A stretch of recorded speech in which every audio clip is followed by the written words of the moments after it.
Oke, halo, selamat pagi, siang, sore, dan malam. Nah, untuk tema hari ini adalah alasan kenapa saya jarang jualan peralatan akuarium di marketplace ya. Jadi seperti di Shopee ataupun di Tokopedia.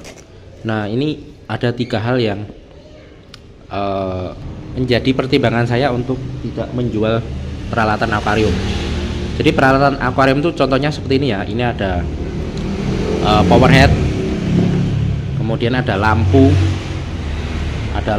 kemudian ada juga apalagi ya, heater, ada lagi aerator dan sebagainya.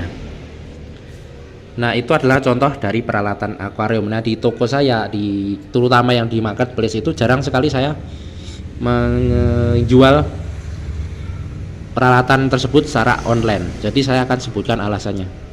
Yang pertama adalah biaya adminnya itu sangat tinggi sekali. Jadi di marketplace baik oranye maupun hijau sekarang ini biayanya itu sangat tinggi untuk admin. Jadi keuntungannya itu sangat kecil sekali. Jadi ada yang sampai biaya adminnya itu ada yang sampai 12% ya. Tapi saya tidak terlalu paham mana yang 12% itu. Namun hal itu kan menyebabkan kita ini susah bersaing ya, apalagi yang kiosnya kecil itu sangat susah bersaing, terutama nanti di situ kan, di marketplace itu kan orang kan pada perang harga ya, jadi semakin murah semakin murah. Nah, jadi susah sebenarnya untuk kita bersaing di situ. Jadi kalaupun saya menjual di situ, itu kemungkinan ada 2 hal. Yang pertama itu lama lakunya, yang kedua itu nanti boncos, rugi. Jadi kita kan jualnya kan pasti harganya sangat mepet dengan keuntungan yang kita ambil. Katakanlah keuntungannya tuh 20% ya biasanya kalau untuk produk-produk yang barang mati seperti ini, seperti peralatan kayak gini kan. Ini kan produk mati ya, bukan ikannya.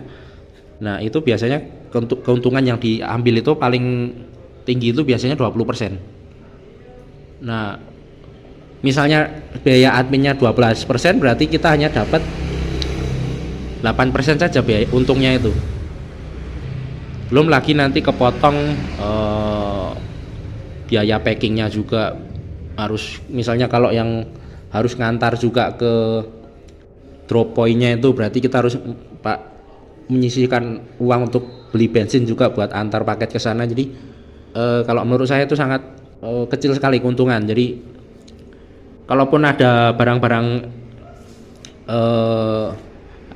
peralatan akuarium itu biasanya saya tidak jual di online tapi di offline saja. Jadi keuntungan sangat tipis dan itu nanti berdampak pada keuangan toko kita. Kalau cuma ingin bakar-bakar duit misalnya untuk promosi-promosi ya bisa lah. Tapi kalau untuk kesehatan toko ya sebaiknya jangan. Kalau masih tokonya kecil ya, kalau sudah modalnya besar tidak masalah. Kedua tuh resikonya lebih tinggi ya. Jadi untuk barang-barang elektronik itu kan termasuk barang elektronik ya, karena pakai listrik kan, itu resiko kerusakannya lebih tinggi. Misalnya kayak lampu itu kan rawan pecah ya, jadi kita harus packingnya lebih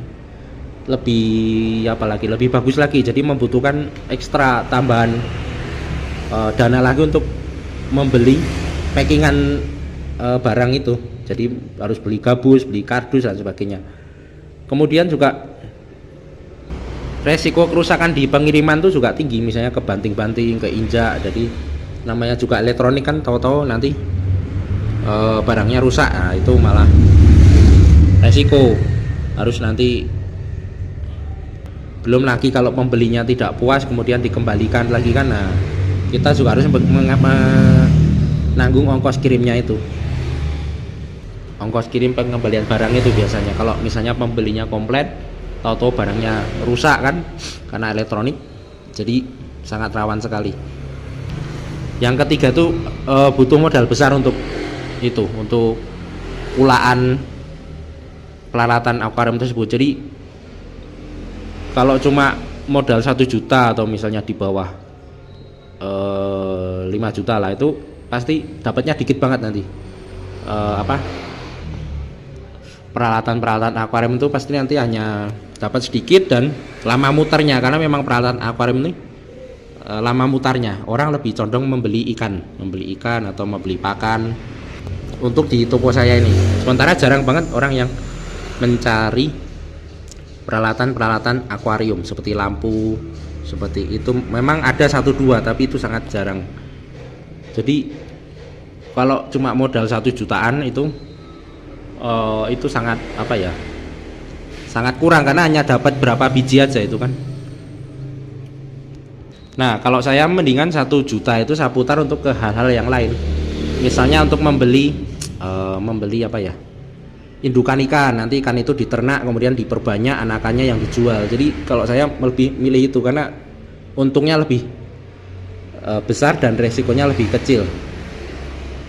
Kalau cuma modal 1 juta atau di bawah 5 juta itu pikirkan juga. Kecuali kalau misalnya kita punya modal di atas 5 juta, nah bisa kita isi stok peralatan akuarium yang sangat banyak sekali, kemudian nanti kita jual di marketplace. Nah kemudian yang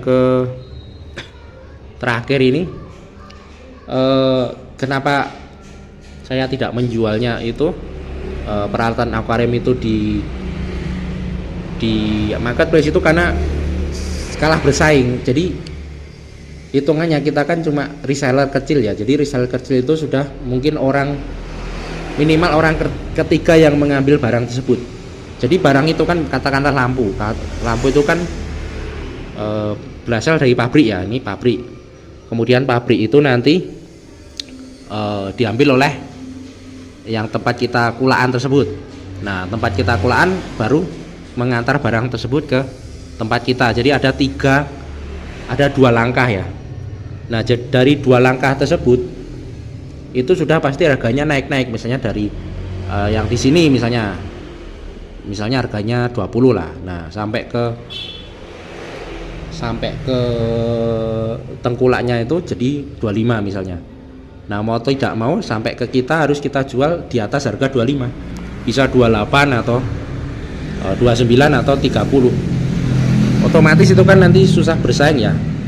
Apalagi kan sekarang banyak juga yang dari pabriknya itu langsung jualan ya. Orang dari pabrik atau orang yang harusnya tengkulak itu langsung jualan di marketplace. Jadi harganya itu timpang tindih nanti. Jadi misalnya nanti saya jual 30 itu sangat susah lakunya, itu pun nanti masih dipotong admin. Nah masih harus packing yang apa tadi, yang harus aman tadi, biar awak tidak gampang pecah, tidak mudah barangnya tidak mudah rusak dan sebagainya. Jadi untuk yang misalnya yang modalnya kecil, ketika ingin jualan di marketplace itu harus dipikir-pikir ulang ya. Jangan mencoba untuk menjual peralatan akuarium dulu. Kalau menurut saya jualah ikannya saja. Misalnya ikan hasil ternakan Anda itu malah lebih aman, lebih minim resiko. Jadi itu, karena sekarang banyak juga yang agennya tuh langsung jualan. Misalnya yang toko officialnya, misalnya merek A, yang pabriknya langsung atau yang pemiliknya langsung jualan produk tersebut. Nah kalau kita mau reseller barang tersebut kan pasti kita susah untuk apa ya, bersaing dengan toko aslinya tersebut. Misalnya toko aslinya harganya 25, masa kita jual dengan harga 25 juga kan tidak mungkin, harus kita juga ambil untung kan. Jadi saran saya ya mending kalau modalnya sangat kecil atau kecil ya tidak usah bersaing dengan yang besar. Jadi carilah celah di dalam usaha ikan hias tersebut, pasti nanti ada celah-celahnya. Misalnya jual alat penunjangnya. Jadi saya pernah juga dulu aerator itu kan sering rusak di bagian kayak apa itu namanya, semacam karetnya ya. Jadi itu pernah saya manfaatkan hal itu. Jadi saya cari-cari aerator bekas yang ada di tukang rongsok itu, kemudian saya ambilin itu yang kayak karet-karet. Nah kemudian saya jual secara online dan lumayan laku juga. Oke, sampai di sini saja. Selamat pagi, siang, sore, dan malam.